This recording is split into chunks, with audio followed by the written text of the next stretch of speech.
Today we are going to be talking about equidistant and exterior angle theorems. So before we dive into equidistant theorem, there is something I want to remind you of, and that is if I have a triangle where two of my sides are congruent, it would be an isosceles triangle. But if I know two of the sides are congruent, then that means that the angles opposite them are congruent and vice versa. So keeping that in mind, we might need to use that on a proof later, hint, hint. Let's talk about what the equidistant theorems are. Equidistant theorems are two theorems that have to do with perpendicular bisector, which, remember, a perpendicular bisector means it's perpendicular, forming a right angle, and bisecting a segment. It's literally what the definition means, those two words, perpendicular and bisector. So I have two theorems. The first one is to show that you have a perpendicular bisector. You would do that by having 2 points that are each equidistant. That just means equal distance or the same distance from the endpoints of a segment. Then the line connecting those 2 points is a perpendicular bisector. That's one theorem. The other theorem is that if I know I have a perpendicular bisector, any point on that line is going to be equidistant from the endpoints of the segment. And again, equidistant means the same or equal distance. That marker's running out, so I'm going to replace it.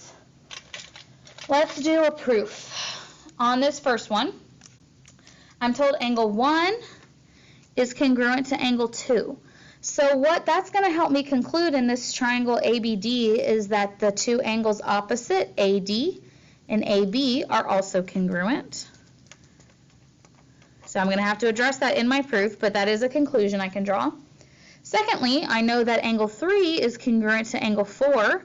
So similarly, the two sides opposite that, BC and DC, are going to be congruent. And what I'm being asked to prove here is that AE is the perpendicular bisector of BD. So if that was the case, what that means is 2 points on this line need to be equal distant from the endpoints. So A needs to be the same distance away from B as it is from D, and C needs to be the same distance away from B as it is from D. Well, I know A is the same distance from B as it is from D because these two segments are congruent, and I know C is the same distance from B as it is from D because these two segments are congruent. So if I can establish these two conclusions, then I know I have a perpendicular bisector. So this proof's not going to be too long. I'm going to put both of my givens in the same step because they're rather short.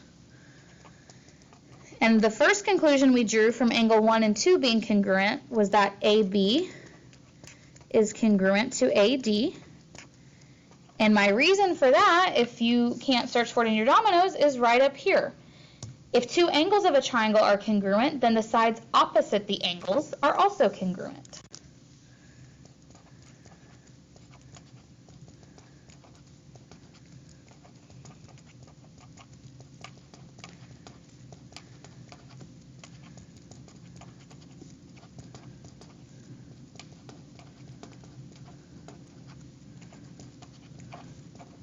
Okay.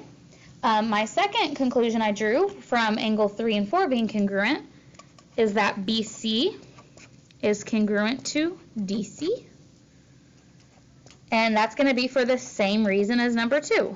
If those two angles in the triangle are congruent, then the sides opposite them are also congruent. Okay, so I have established that I have those 2 points equidistant from the endpoints of my segment. So I know that AE is the perpendicular bisector of BD, and my if-then reasoning for that is this first statement here. If 2 points are each equidistant from the endpoints of a segment, then the 2 points determine the perpendicular bisector of that segment. And that's also in your domino, so it's not something you have to memorize.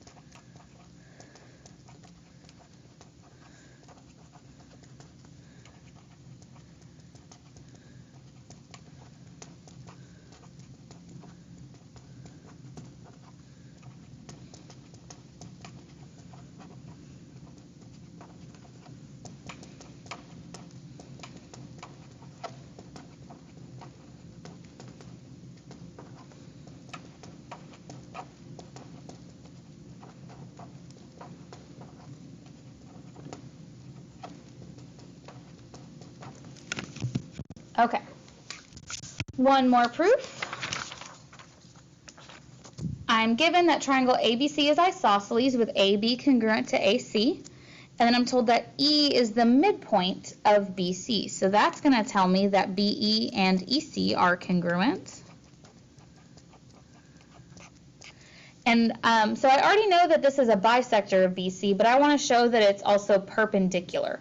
Well, if it's the perpendicular bisector, it's going to be perpendicular. So A is equidistant from the endpoints of BC. I know that because these two are congruent.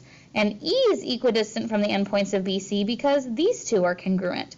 So AE is a perpendicular bisector. So I'm given AB is congruent to AC, and E is the midpoint of BC.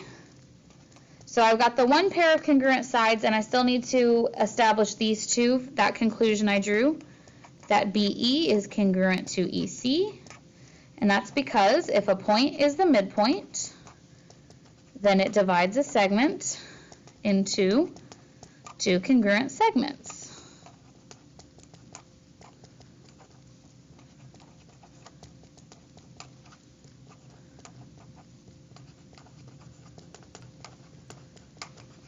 Okay, so I've shown A and E are equidistant from BC, so that means that AE is the perpendicular bisector of BC, and my reasoning for that is going to be the same reason I had on number 4 from the first proof.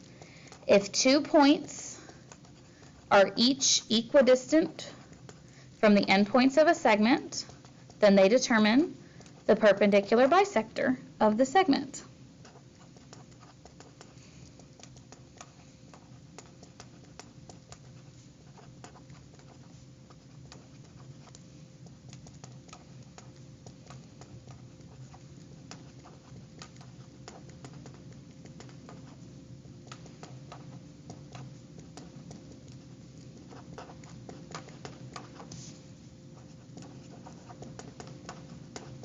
Okay, now we can use the equidistant theorem for more than just proofs.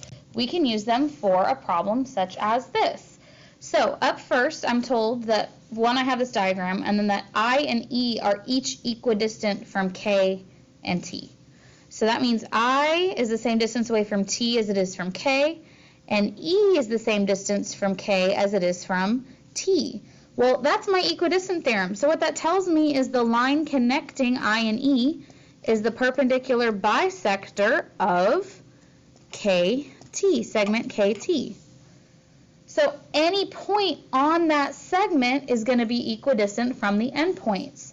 So if I want to find the length of PT, and I'm given the coordinates of PK, let's talk about what that means.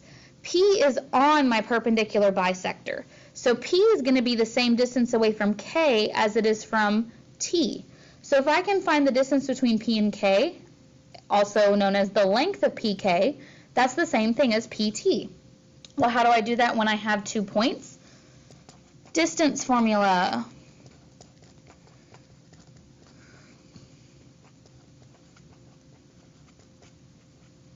So, x1, y1, x2, y2.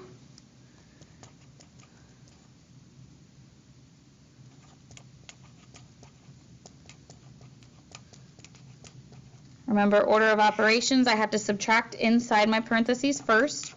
So I'm going to get -5 and -12. Square both of those. I get 25 and 144, which adds to 169. The square root of that is 13. So PK is 13 long, which means PT is also 13 long because of my equidistant theorem. Okay, last thing we're going to talk about today is our exterior angle theorem. So let's talk about some vocabulary first.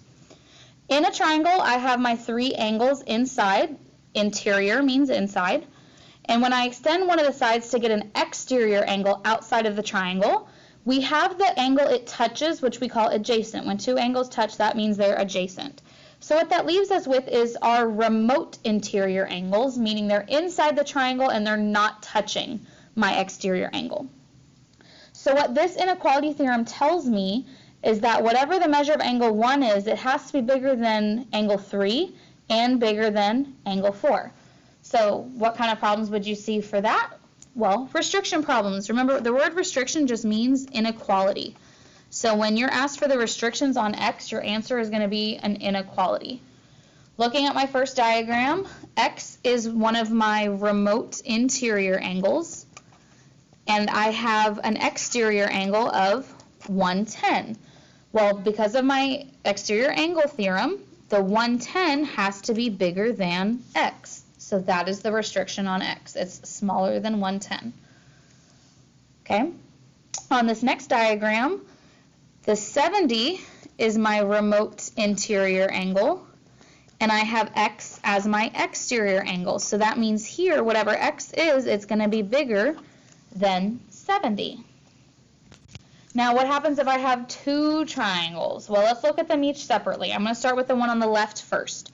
For the triangle on the left, the 50 is a remote interior and the x is an exterior angle. So that means the relationship between these two is that x has to be bigger than 50. Now, if I take away this triangle on the left and I'm just looking at the one on the right, x is now an interior angle, and I have 120 as the exterior. So the 120 needs to be bigger than x. And that creates a compound inequality for my restrictions. It has to be between these two numbers. And that wraps up our notes for today.